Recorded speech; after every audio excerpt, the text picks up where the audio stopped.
We are now into the 8th year of our monetary policy making under the new inflation targeting framework.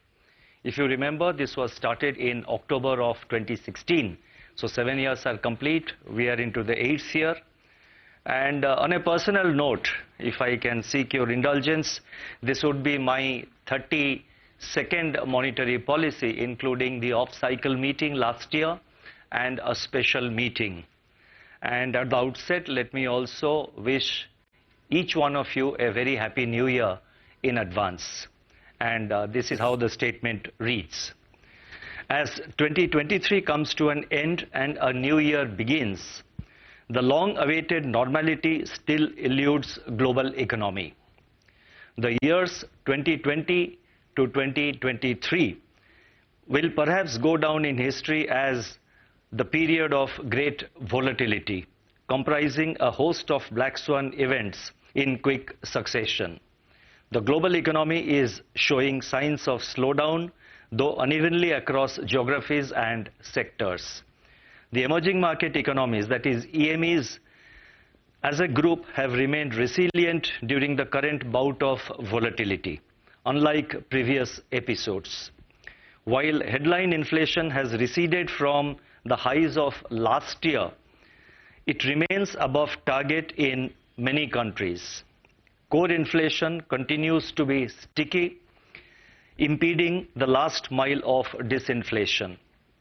Major central banks have kept rates on hold while refraining from forward guidance in view of the prevailing uncertainties. Financial markets remain volatile in their quest for definitive signals about the future path of interest rates. Against this unsettled global environment, the Indian economy presents a picture of resilience and momentum. The real gross domestic product, that is GDP growth for Q2 of the current financial year, has exceeded all forecasts.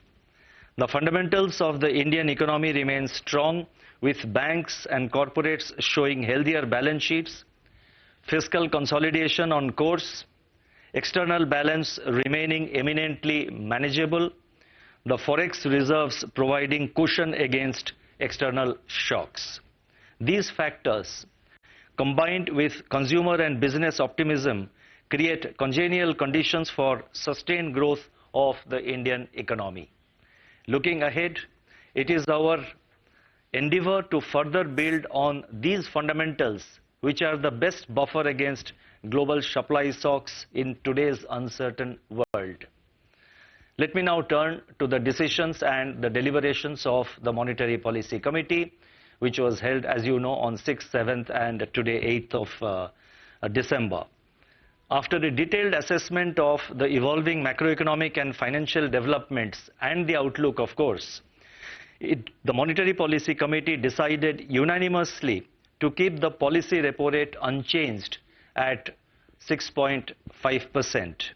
Consequently, the standing deposit facility rate remains at 6.25%, and the marginal standing facility, that is MSF rate, and the bank rate at 6.75%. The MPC also decided by a majority of 5 out of 6 members to remain focused on withdrawal of accommodation to ensure that inflation progressively aligns to the target while supporting growth. I shall now briefly set out the rationale for these decisions. Since the last policy, CPI headline inflation moderated to 4.9% in October from 7.4% in July. The moderation was observed in all components of CPI, namely food, fuel, and core, that is CPI excluding food and fuel. There has been broad-based easing in core inflation, which is indicative of successful disinflation through monetary policy actions. The near-term outlook, however, is masked by risks to food inflation, which might lead to an inflation uptick in November and possibly in December. This needs to be watched for second-round effects, if any. Domestic economic activity is holding up well as assessed in the previous MPC meetings and as reflected in the GDP growth for the second quarter of this year.